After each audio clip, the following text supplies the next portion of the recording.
अॼोकी हदीस आहे घर वारनि सां सुठे हलण जे मुतालिक़।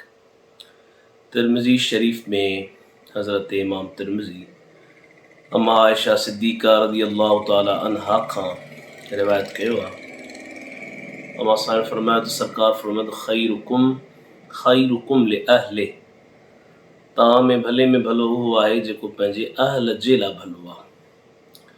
अहल मां मुराद आहे घरवारी, पीउ, माउ, औलाद, पुट, नियाणियूं। उन्हनि जा जेके हुकूक आहिनि उन्हनि जी अदायगी जेको चङी तरह कंदो, अलाह जल जलालहू जे हबीब करीम उन्हनि खे भले में भलो सॾियो आहे। वरी अॻिते पाण फरमायूं व अना ख़ैरुकुम लिअहली, त मां तव्हां में पंहिंजे अहल जे लाइ भलो आहियां, यानी मां पंहिंजे अहल जे हुकूक खे चङी तरह अदा कंदो आहियां। त हुकूकुल इबाद जी वॾी अहमियत आहे, उन्हनि सभिनि खे अदा करण जी अलाह जल जलालहू असांखे तौफ़ीक़ अता फ़रमाए।